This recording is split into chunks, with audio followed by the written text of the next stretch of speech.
What's up, y'all? Welcome back to the channel. I hope y'all can hear me because I don't have a actual mic plugged in right now. This is a new camera setup. Matter of fact, I had to make sure it's recording. This is a new camera setup, so bear with me while I get everything worked out. But oh, I forgot, they got a little red light right here. Today's episode, we're going to talk about my experiences of living in Mexico as an American, both the good and the bad. I'm on the way to the gym right now, so if y'all new to the channel, y'all probably don't know, but this is like a standard routine. But let's jump right into it. The video won't be too long. I can make a part 2 if y'all want. So let's talk about the bad first. So some of the bad things that I experience is mostly online, and it's just comments, like negative comments from people.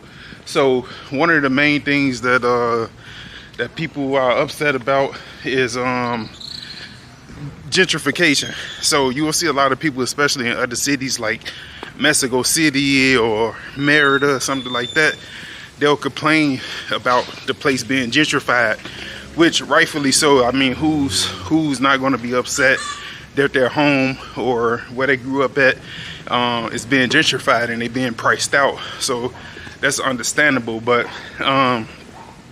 most of the comments, they'll comment to you like it's your fault, necessarily like directly your fault, when that could be far from the truth. I mean, you have the government officials and everybody else that's taking place in upgrading these areas, and I don't think a lot of people understand how much money it takes to actually gentrify an area. But again, I definitely understand them. I think they have to understand that also in the States and other countries, we deal with that too. Me, myself, I grew up in poverty. I grew up in the projects. It wasn't like I always had money all my life. So even my area, I seen to get gentrified. Like they literally tore down the projects and they built townhouses and condos and stuff like that. So they have to understand that everybody deals with that on a certain level, and the only way you can defeat that or I guess feel good about it is to put yourself in a economic state where it doesn't affect you, because you can still afford what you want to afford. And that type of comment makes me mad too, because I seen something where somebody was like, don't run from your country or something because you can't afford it. And I didn't leave the States because I can't afford it. I was literally paying for a place in the States for a year without even being there, while paying for a place in Mexico. So that was far from the truth. But people have those preconceptions, and they have no idea what's the reason that you're moving for. So like me personally, I came out here because one of my friends was out here and he asked me to come and check it out, and just spend some time and see if I liked it. So I stayed out here for like maybe 4 or 5 months, and then I decided to ultimately stay, and that's when I met my wife and ended up having a baby and all of that now. But that was the reason I came out here, wasn't to escape paying whatever it costs to live in the United States. But yeah, that's number one right there. So that's the main thing I deal with online. Again, none of this is told to me in person. Everything is online. Second thing that you will always see is people saying, pay your taxes, pay your taxes. Which again, that's something else I understand, but I mean, they have no idea, one, what you pay. They have no idea why you should pay, and I don't think they understand double taxation. Like if a person is earning USA income and they're paying the IRS in the USA already, why are you stressing the fact about them paying SAT out here, which is the IRS equivalent? So sometimes it makes no sense to me. And then you pay taxes in everything you buy as well anyway, just like anywhere in the States. Like you're paying taxes on the things from the store, in person you're paying taxes online, and so on and so forth. Those are the only 2 negatives I deal with. I haven't dealt with any type of racism directly, or I would say indirectly either. I haven't had any discrimination. Most of the people are always warm, friendly, welcoming. They treat you like family. Once you meet somebody like brand new, they'll literally tell you, hey, whatever you need, just let me know and I can help you out with it. And they literally mean that. So it's always family and welcoming vibes out here. I haven't had any negatives on that end. And anytime you run into a roadblock, if somebody can help you with anything, they're there to help you. So I'll say most of the negativity comes from online. Now, let's talk about regular day-to-day stuff. One of the good things I love, which y'all can see right now, is I'm literally walking to the gym. In the States, you can barely do that, especially if you're in a suburban area. If you're in a city area, you might live downtown, you got to pay a premium to be able to walk somewhere in the States. Like you have to be having a downtown condo to be able to walk around the corner. Here, I can walk to a pharmacy, I can walk to a store, I can walk to anywhere that's necessary within 5 to 10 minutes. Sometimes less than that, just depending on where you live. So I love the walkability of Mexico. So that's one thing. Secondly, definitely love the prices. Like who's going to be mad at the price advantages you have here?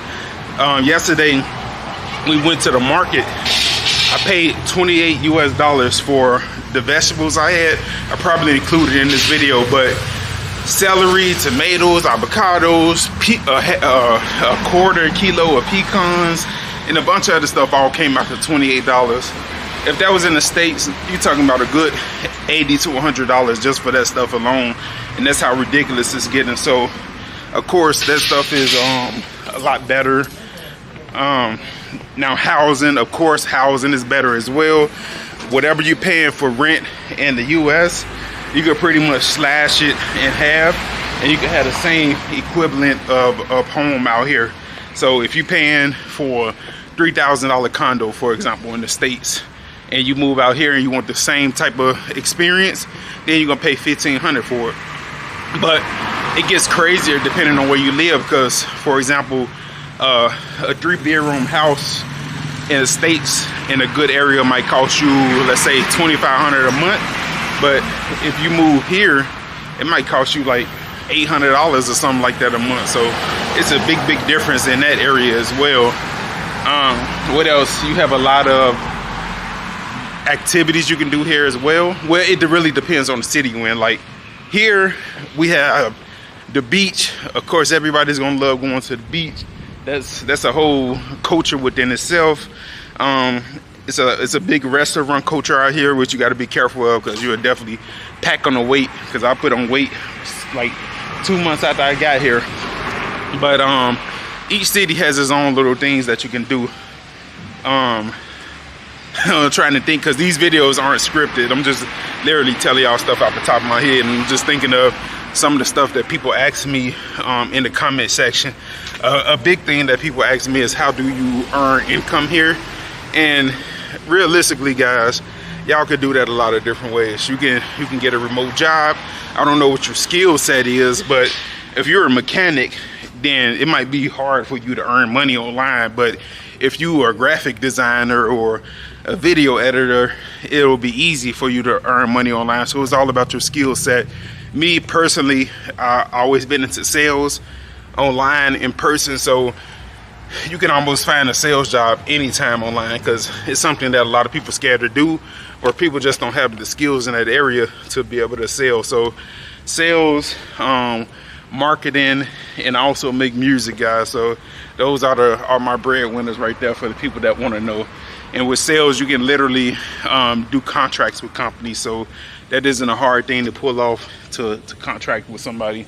So I would say for anybody who's comfortable talking to people, maybe that's something you should look into if you're living abroad. But other than that, there's a lot of jobs online where, well, starting to become less now, but there's a lot of jobs online where you can work remotely, and there's ways to actually work remotely without your company necessarily knowing. But I won't dive into that, because that's a borderline topic right there. But there's ways to do it.